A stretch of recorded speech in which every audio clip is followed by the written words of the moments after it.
the next position, we're going to go in a seated. I've brought up another chair that has a wider base because you would need that, especially around the sitting bone area and moving halfway down your thigh. We have a softball, but you can also use a lacrosse ball. And what you're going to do is you're going to place the softball underneath your hamstring. So you're sandwiching the softball between the seat and your hamstring. My sitting bone is right here, so I'm just below it. And what I'm going to do is I'm going to press down on it and move in a rotation of my leg to wiggle the fibers side to side, as well as I could, as I apply pressure, straighten my knee to move the muscle fibers over the softball. And then every time I bring my knee back, I let go of the pressure, apply the pressure as I straighten the knee. And then you could go in different positions. You could go a little more outside, so on the outer hamstrings, near the IT band and the outer quad muscle, doing the same type of motion. And you could go towards the inside hamstrings, close to your groin area.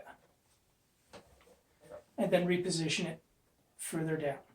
Now, if you find you can't apply enough weight, then I would get you to have a textbook, place it on your thigh as an added weight, then place your hands on top of the textbook and do the same motion. So straighten your knee with pressure and let go with pressure. Straighten with pressure, let go when you're bending your knee. And then apply the pressure as you're rotating the leg so you can wiggle the ball between the muscle fibers. You would tend to do this as far as possible as the seat that you have. And then now we're going to move on to other techniques that I'll show in a half kneel position because it's good to demonstrate in that position rather than in a seated position. So in this demonstration, we're going to do a half kneel. You could also do this in a seated position.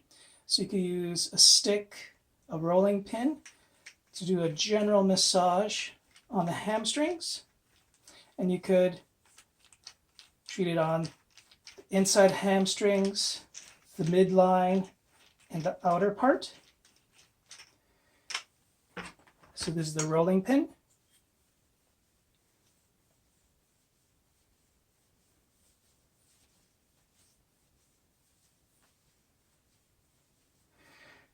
And then you could get into doing some specific work. So when we're talking about the inside part, we're talking about the membranosus and tendinosus that we talked about. Right here, the first tendon that you feel is what the membranosus, but it tucks in and touches on the back of the shin bone, whereas right next to it is tendinosus, which continues to attach to the pes anserine area. So in order to work that area, I could use the blunt end of my spoon, because this is where athletes tend to feel stickiness. So specific work is ideal in this area.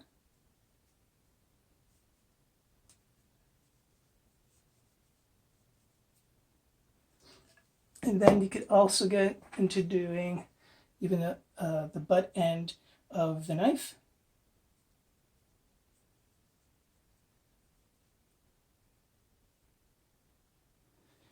And the wedge shape.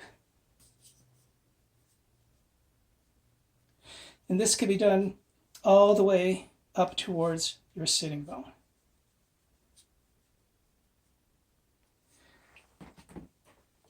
And then lastly, the hammer.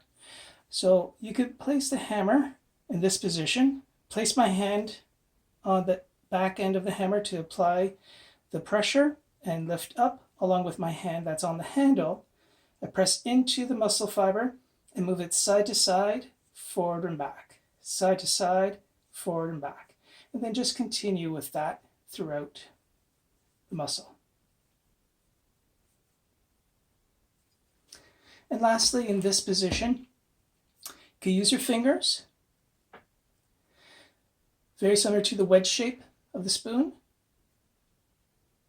move forward and back, side to side.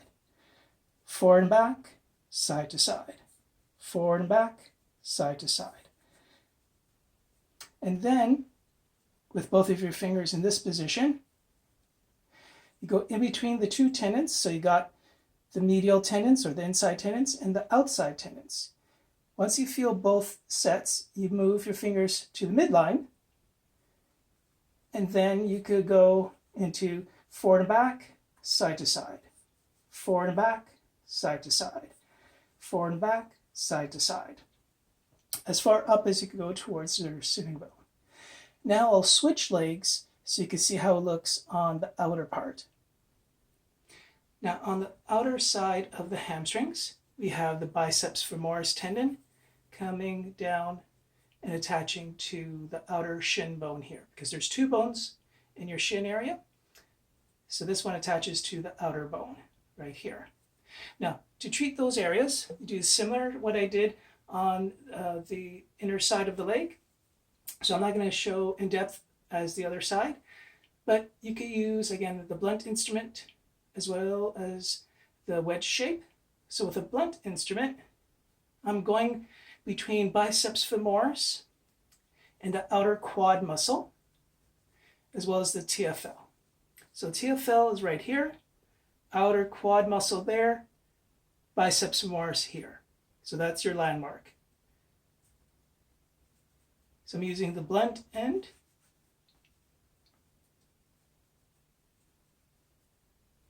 And then use the wedge shape to go in between biceps femoris and the outer quad muscle.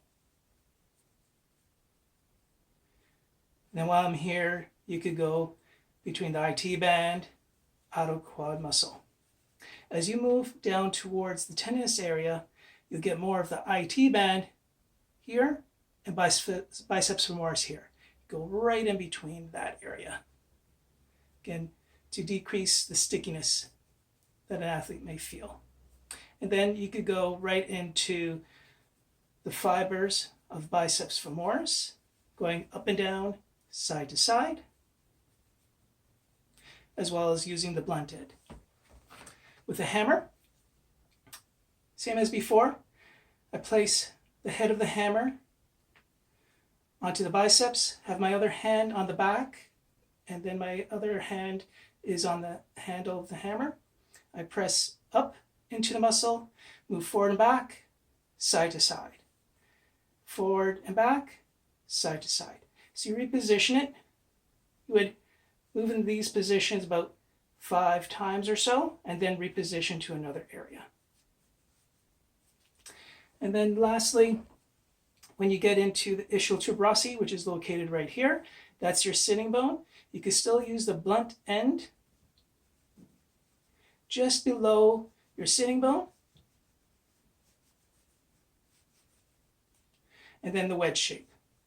Again, you could use the end point of the wooden spoon as well as the end point or the front part of the wooden spatula for the wedge.